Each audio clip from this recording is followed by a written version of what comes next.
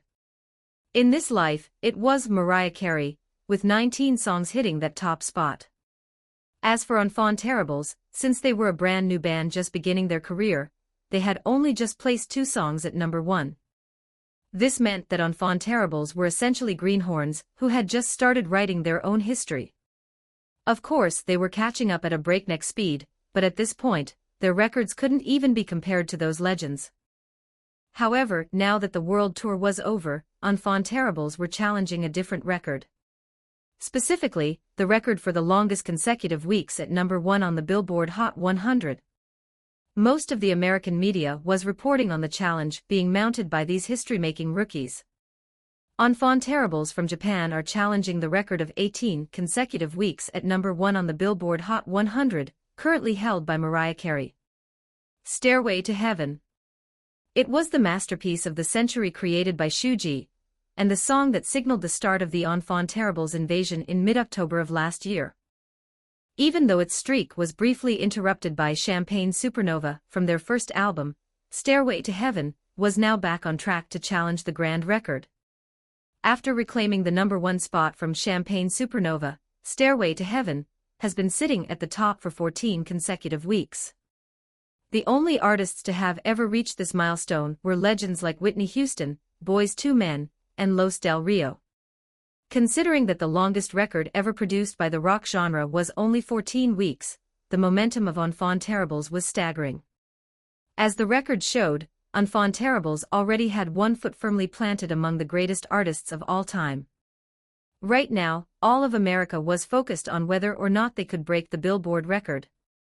So those rascals are actually challenging Mariah Carey's One Sweet Day.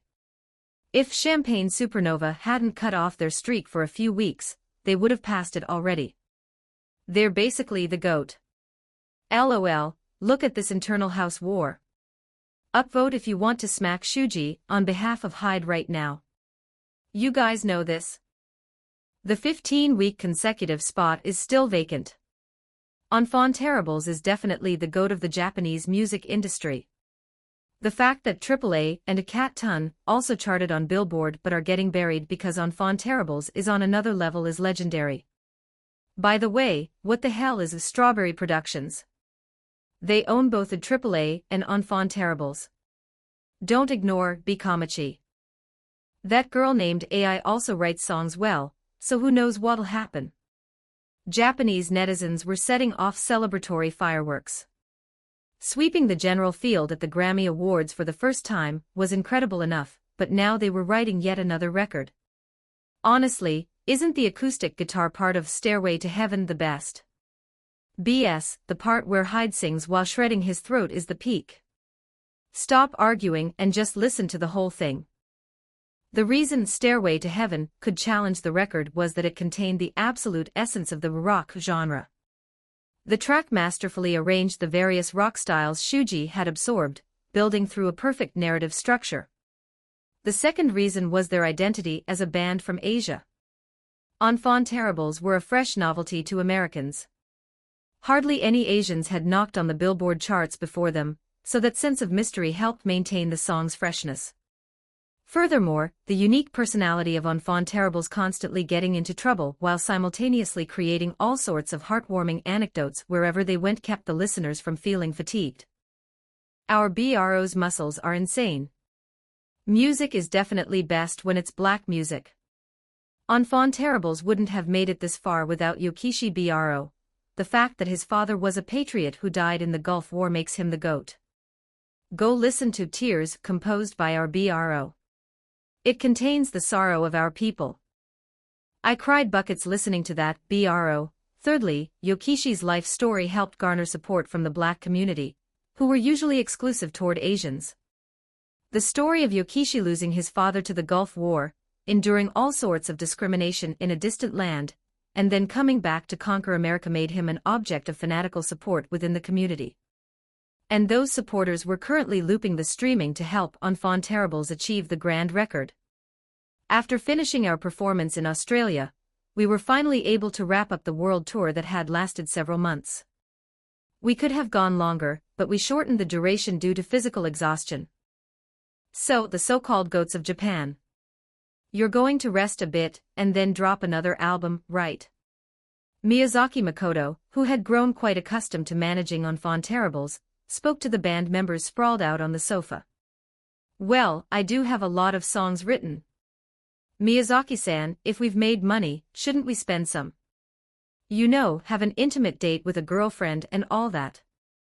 Just as Shuji mentioned, through the world tour, Enfantables had earned the staggering sum of 550 billion won.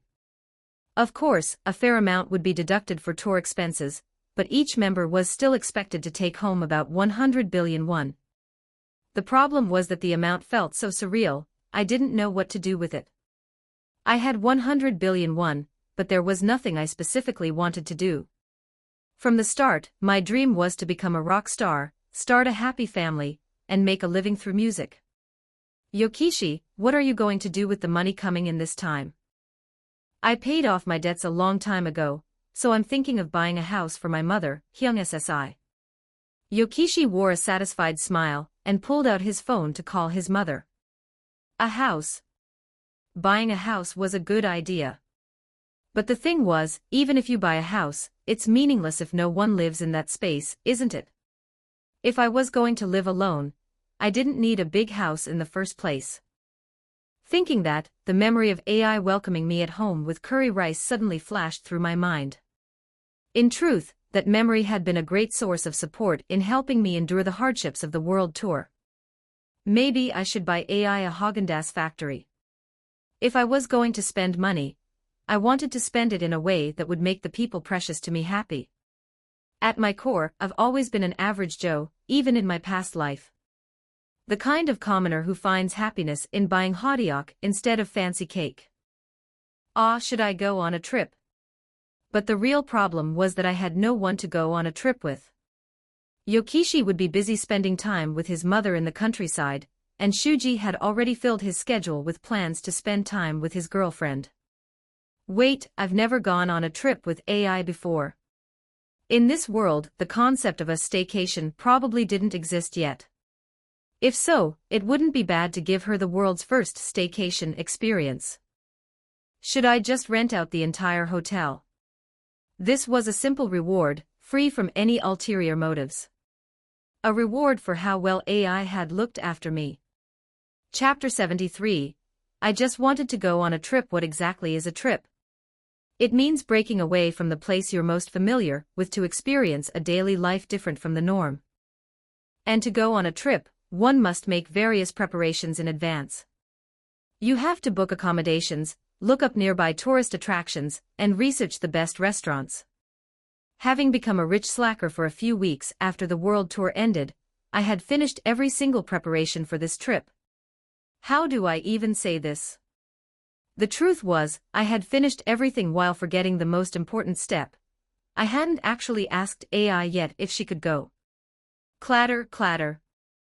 Recently, AI had been spending more and more time at my place. The reason was that the rehearsal room, essentially her hideout, was practically out of commission because Shuji and Yokishi had gone off to recuperate.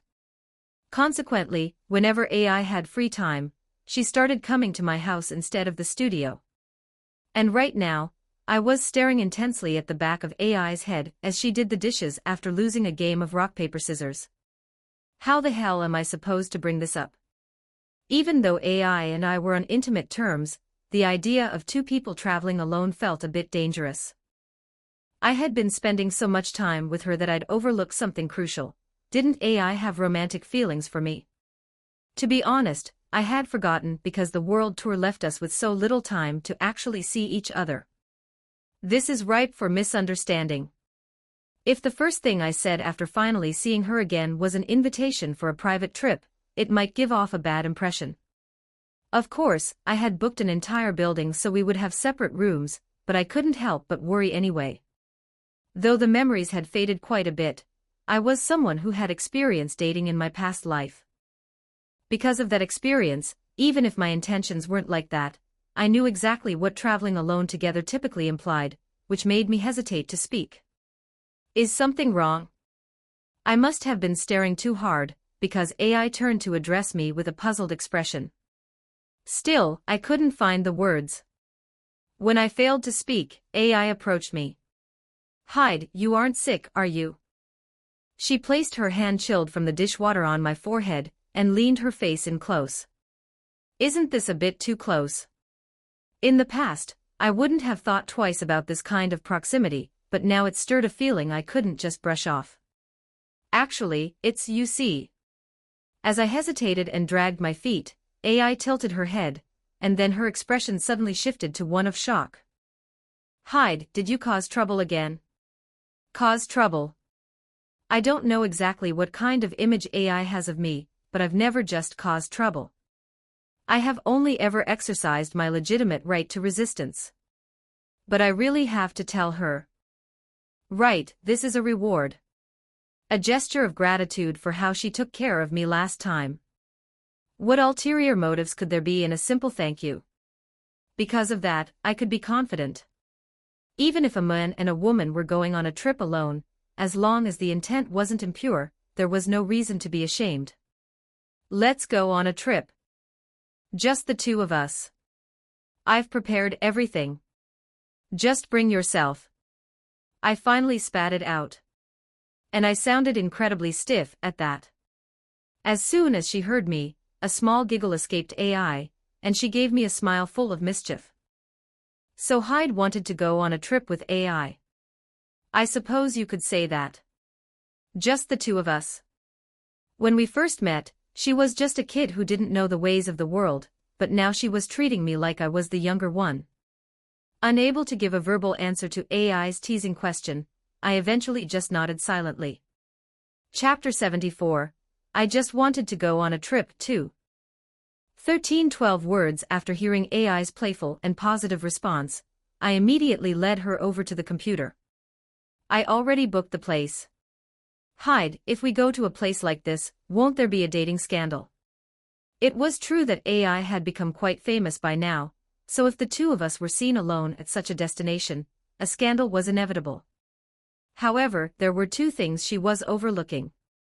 First, I had significantly more money than she imagined, and second, I had used that excess of cash to rent out the entire establishment. Oh, don't worry about that. I rented the whole place. The place I booked was a Ryokane high-end traditional inn. Each room came standard with its own open-air bath, provided yukatas for the guests, and various leisure facilities. I definitely wasn't swayed by the free yukatas. You did what? Naturally, I rented the entire ryokan.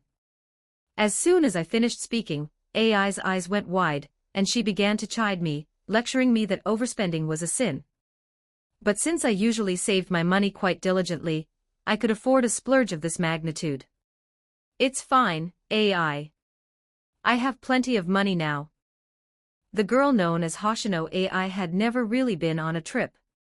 She was an orphan abandoned by her parents at a young age, and even after gaining some financial stability, she was so immersed in her work that she never had the luxury of going on a vacation.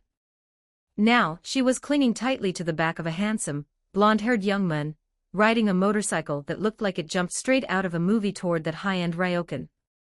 The girl's face was filled with an irrepressible excitement. For a girl her age, a trip alone with a boy she liked was the very definition of a romantic dream. Are you really that happy? We're going to eat together, go for walks, soak in the hot springs, there's so much to do. But besides the hot springs, isn't that just the same as what we usually do? The girl frowned slightly at the boy's obtuse response, but soon her face broke back into a giddy smile. She figured she had no choice but to accept that he had always been a dense man. Hyde, you have to be extra good to me. I already know that. So what if he was a bit slow? The girl loved that this boy always spoke his sincerity without pretense. Because he lacked a certain social finesse, he never gave empty compliments, which meant she never had to worry about hidden meanings. With that thought, the girl pressed her body even closer against the man's back. It was solely because the motorcycle was accelerating at a high speed, not at all an attempt to satisfy any ulterior motives. Thump thump. Just then, the motorcycle hit a bump and wobbled. AI, why do you keep pressing against me? Because I don't want to fall off. The girl's actions made it impossible for the boy to focus solely on driving.